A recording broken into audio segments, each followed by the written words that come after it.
Hi guys, welcome to another one. It's not gonna be a long video. Hopefully, I just wanna do like a quick one for this episode. I'm just gonna be discussing Scotland. Really, it's not just their prospects. A brief look back on them. Why I think they're top side. Why I think they can cause an upset in this World Cup. Yeah. So yeah, Scottish Rugby as a whole is about 38,500 players in their pool as a whole. Um, the Scottish Rugby is about they are represented by two clubs in the elite competitions in Europe and in the UFC, which are Glasgow Warriors and Edinburgh. These two clubs really play a good brand of rugby. The two clubs are very organized. They have some good talent, very good players. These two clubs from Scotland have really been impressive, especially Glasgow from last season. In this season, they were very impressive. They had improved. They've improved really well, Glasgow. Edinburgh also not lying down. They play some very good rugby. So in the past, not in the past, but in the few years back, 2019 to 2013, they were coached by a guy called Andy Robinson. During this time, there was nothing special about Scotland. He's the one who was their coach in 2011, I think. Andy Robinson, assisted by Gregor Townsend. They were no special. They were not special. They were not playing any kind of good brand of rugby in Scotland. Really, nothing to watch from them. Really. The rankings were low also from Scotland during these times. They were mostly at number 9 or number 10 most of the times during Andy Robinson's spell as the coach.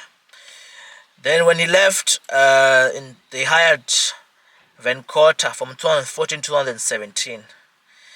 Anna Van Cotter, I think Van Cotter is the one who really he brought something different to the Scottish rugby, the whole of the system. They started to play a very good brand of rugby. I think it paid a lot of attention to the. What the hell? My God, sorry about that. He paid a lot of attention to the skill set of the team, of how the guys how they will play their rugby.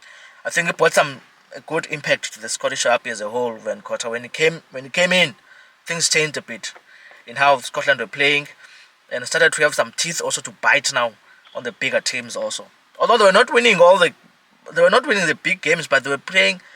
There was more promise when they were playing rugby. You could sit there and really enjoy the game because they were entertaining also.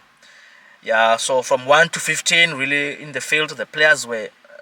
I think the players improved significantly under Van Cotter. When whatever the squad they would select, they would play well. The Scottish team. There was a game where they nearly beat. This game where they nearly beat Australia in the quarterfinals of 2015 when Van Cotter was the coach. So Australia had been leading for more than 74 minutes in this game, and 6 minutes to go, the Scottish rugby team was able to lead, but unfortunately they lost by that dodgy penalty that was given by the referee there. But yeah, they nearly won this game in the quarterfinals of the World Cup, Scottish Rugby. One of the highlights, I think, for myself, how I see them play. Yeah. So yeah, under Van Cotter, they did well, Scotland. They improved. They improved, really. When he left, they hired Gregor Townsend from 2017 until now. Yeah, so I think Gregor Townsend played for Scotland. He had about 82 caps for them. Before he came to this job, he previously had coached Glasgow Warriors to a UFC title when I think they beat a Munster, Glasgow, when he was coach Gregor Townsend. So under him, they further improved under him. They developed, they continued with where Van Cotter left off with that skill set and the brand of rugby that they're playing, very expansive, building from the back. During his spell, they managed to beat Australia Oh, first, let me just say that during his spell, the rankings were good. They improved the rankings. Currently they're number 5, if I'm not mistaken, Scotland. So during his rankings, they really improved the rankings. Um, they beat Australia in for the first time in Sydney. Uh, and in the autumns of the same year, they managed to beat Australia again. I think in November internationals. Um, under Townsend, they were able to really dominate the Calcutta Cup.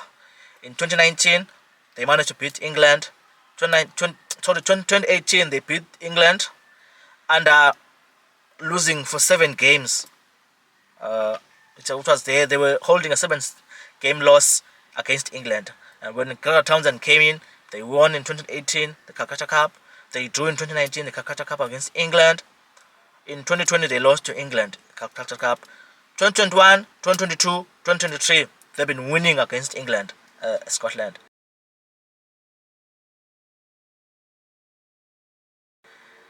Well, I think it's a great improvement looking at how many players they have in their whole pool of Scottish rugby and the talent they usually produce in Scotland. So it's a good thing to competing against England to be able to beat them like this.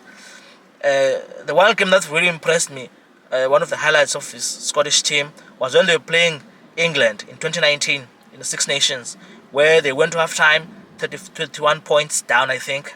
And the second half, they managed to score 31 points to go on and draw 38-38 with England to still retain the Calcutta Cup. So really, just shows that under Gregor Townsend, Scottish rugby has been in a better place compared to before they hired him. They have good assistants, Scottish rugby. They have good assistants. They have a defense coach, Steve Tandy, who I think is a very good defense coach. I saw his work in 2021 in the British and Irish Alliance tour here in South Africa. They were good. The Lions defending very well. Even Scotland, when they're defending very well. They have very good side, Scotland. And then later on they added a Brad Moore to their attacking structures. It's another thing. Brad Moore is a very good attacking coach. So I think overall going forward, if he stays on, Brad Moore is gonna really develop them and help them in this World Cup. I think overall it's a good side, Scotland. They are a very good side. The only issue they have most of the times, they usually have a problem in the size of player they produce. They don't produce a lot of big men, so they struggle physically. But I think they are no longer pushovers as they used to be. Scotland, they are a good side. They are very solid. They have some depth at 9 also and at 10. They have good players there. So they are really a top side, Scotland. They could cause trouble in the World Cup. We're in the same group as them with Ireland and Tonga and the other team. So it's really going to be a tricky group, this one. They just need one performance, Scotland. Sorry, let me just add something. Right now, they are coached by Gregor Townsend. But I think they should keep Gregor Townsend going forward or make him the director of rugby. And then they should hire Franco Smith to be their coach. I think they're going to really do well if they do that. Going forward, Scotland, they are a really good side. So, as I'm saying that they need one good performance against either us or Ireland to go through in the groups, I think.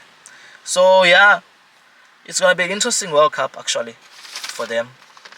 For the whole entertainment, for all the people, actually. It's going to be a good World Cup. They show that they can perform well when they were playing Ireland in the Six Nations, the last Six Nations that we just finished. They really played well in the first half against Ireland, but then they were blown away in the second half because I think they lacked those players to come on and back it up, continue the game. But they showed glimpses that on any given day they can topple a top side. So yeah, it's going to be interesting. It's going to be interesting to see how they fare in the World Cup. I believe they are a dangerous side. If anyone goes to a game against Scotland and looks down on them, it's gonna be making a big mistake. Yeah, we have a good World Cup coming up, guys. Thanks so much. Enjoy your afternoon. Happy long weekend.